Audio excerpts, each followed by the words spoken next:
Hello friends, welcome to DV recipes.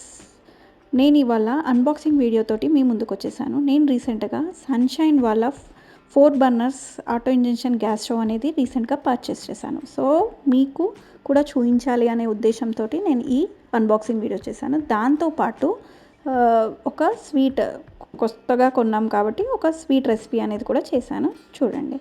So ఇది వచ్చేసి sunshine 4 burners ఇంకా గ్లాస్ స్టవ్ అనమాట. ఇది వచ్చేసి ఆటో ఇంజక్షన్ స్టవ్ అండ్ మనం బ్యాగ్స్ ఓపెన్ చేయగానే చాలా మంచిగా ప్యాకింగ్ చేశారు. సో మొత్తం థర్మాకోల్స్ ఒక్కొక్క దాని మీద ప్లేస్ చేసేసారు. ఇంకా మనకు ఒక వారంటీ పీరియడ్ బుక్ అనేది ఇచ్చారు. సో దాన్ని మొత్తం ఇంకా మనకి ఒక బ్యాటరీ అనేది కూడా ఇచ్చారు. ఆటో ఇంజక్షన్ కదా, సో బ్యాటరీ అనేది యూస్ఫుల్ అవుతుంది. సో ఇలా మొత్తం అన్నిటివి ప్యాక్ చేశారు. సో నేను అవన్నీ కూడా ఓపెన్ చేస్తున్నాను.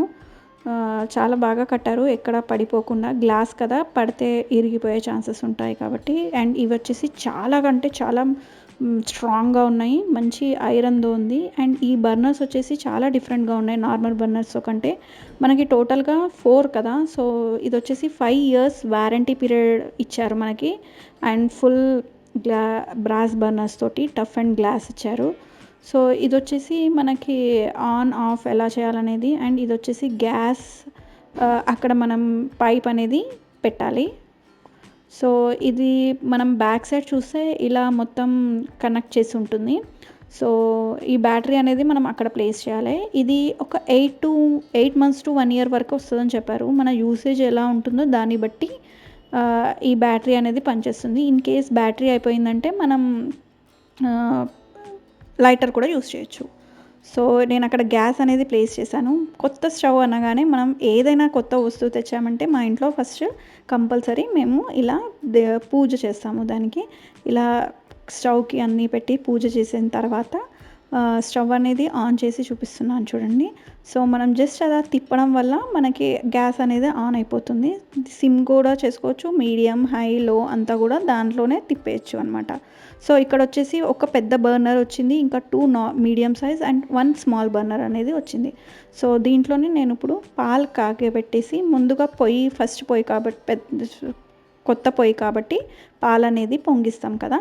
సో పాలు అనేది నేను ఇలా ప్లేస్ చేసి పాలు పొంగిచ్చి దీంట్లోనే నేను ఒక పాయసం అనేది రెసిపీ చేశాను.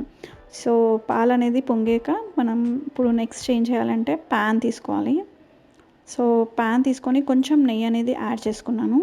నెయ్యిలో కొంచెం డ్రై ఫ్రూట్స్, మీకు ఎలాంటి డ్రై ఫ్రూట్స్ కావాలంటే నేను ఓన్లీ కాజు అనేది ఇక్కడ యూస్ చేస్తున్నాను.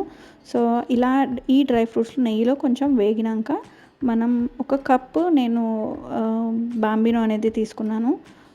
సో ఈ బాంబినో రెసిపీ మనకు చాలా ఫాస్ట్గా అయిపోతుంది పాయసం అనేది. అండ్ మా ఇంట్లో కూడా అందరికీ చాలా ఇష్టం అనమాట. సో కొంచెం గోల్డెన్ వచ్చే వరకు దాన్ని నెయ్యిలో వేయించుకోవాలి. తర్వాత మనం మళ్ళీ వేడి పాలు చేసాం కదా, ఆ పాలలోకి ఇది ట్రాన్స్ఫర్ ఈ బాంబినో అనేది దాంట్లో మనం వేసేయడమే. సో ఇలా వేసిన దాంట్లో కొంచెం బాగా బాయిల్ అయ్యే వరకు మనం ఉడికించాలి. సేమియా మంచిగా ఉడికిన తర్వాతనే దీంట్లో కండెన్స్డ్ మిల్క్ కానీ షుగర్ కానీ యాడ్ చేయండి. కండెన్స్డ్ మిల్క్ యాడ్ చేస్తే ఇంకా థిక్నెస్ వస్తుంది, చాలా టేస్ట్ ఉంటుంది. ఇప్పుడు నాకు అవైలబుల్ లేదు కాబట్టి నేను ఓన్లీ షుగర్ అనేది యాడ్ చేశాను. ఎంత సేమియా తీసుకుంటే అంత షుగర్ అనేది యాడ్ చేయాలి. సో ఫైనల్ అవుట్పుట్ ఇలా వచ్చేసింది. కొంచెం సేపు అయ్యాక దగ్గర పడుతుంది. నచ్చిందా వీడియో మీకు? నా వీడియో నచ్చితే లైక్ చేయండి, షేర్ చేయండి, సబ్స్క్రైబ్ టు డీవీ రెసిపీస్.